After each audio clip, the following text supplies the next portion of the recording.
I'm Phil Bolton with the Global Atlanta News Service, and we are here this evening with Ambassador William Eaton at his residence in Panama City, Panama. Mr. Ambassador, thank you very much for this opportunity. Sure, delighted to do it.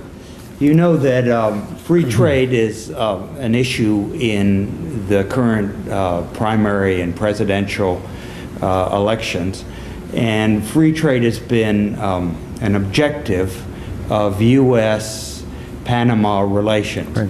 Could you fill us in on the history of the proposed FTA agreement with Panama? Sure. Panama has a history of being a globalized nation. It's because of its geographic location, so it's a natural for Panama.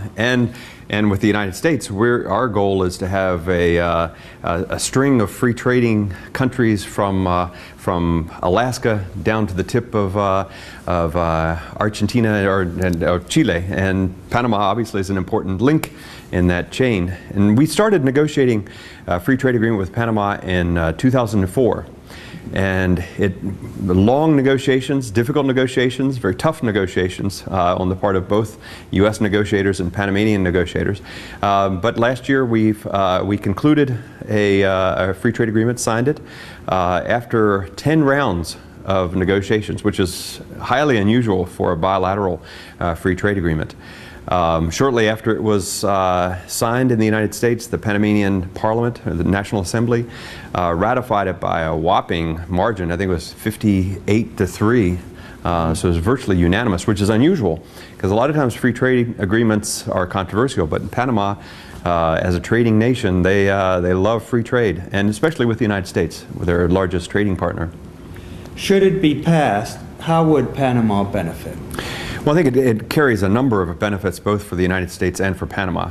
For Panama, since we are their largest trading partner, they export 40% of their exports go to the United States. Also, they look upon free trade, and particularly this free trade agreement with the United States, as a vehicle for creating employment for Panama. Panama has about 6% unemployment. This is an opportunity to give additional employment opportunities for Panamanians. Also, what Panamanians look at this free trade agreement as a way to strengthen their institutions. The commercial institutions, to add predictability and transparency in their commercial dealings, not just with the United States, but to set a new model for how they conduct their commerce.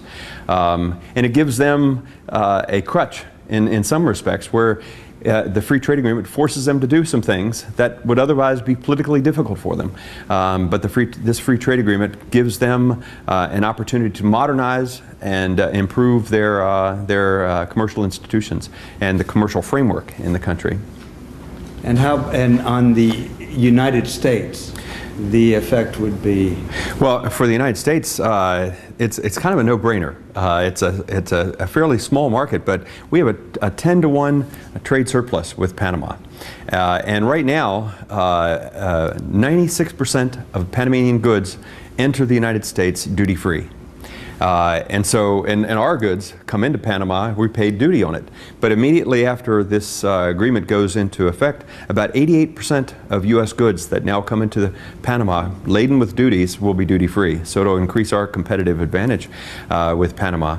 It also, we're very supportive of having a more transparent, a more predictable market in Panama, and the systems in Panama to have those strengthened so that American companies will look upon Panama as an even better investment opportunity. We're looking for lots of partners in the United States to increase their business here. We think that with the advent of the ratification of this free trade agreement, that we could see increases in some products from the United States from 9 to 145% increase in some of the exports that come in from the United States because of this free trade agreement. If I could back up just a second, there's something I want to mention that about the benefit for Panama that also we see as a benefit. It's in our interest to have a stable and prosperous Panama. Unemployment is a problem. equal distribution of opportunities, employment opportunities, and other sorts of opportunities in Panama is a big issue for us. The crisis in world food prices is an issue for Panama. It's also an issue for us in regional stability. And we see this agreement as, by lowering tariffs, it will lower food costs in Panama. We think in some cases the food costs could go down, could be reduced by 40% in Panama, because a lot of the food products in the basic basket of services and goods in Panama are heavily taxed. The Panamanian producers aren't always competitive. This will increase the competitiveness of Panamanian products, force them to be more competitive, but it'll also give opportunities to lower costs for the average Panamanians. It'll create job opportunities for Panamanians. I've seen some estimates saying that it could offer up to 16,000 new jobs for Panamanians. We're looking for ways for more American companies to come to Panama, because the more American companies that come to Panama, we think they have influence on the Panamanian market and the commercial structures in Panama. There are certain things that we're used to in the United States, a climate of doing business where corruption is not the norm. We demand that the business dealings we have be fair and open, that they not be subject to manipulation by influential folks locally.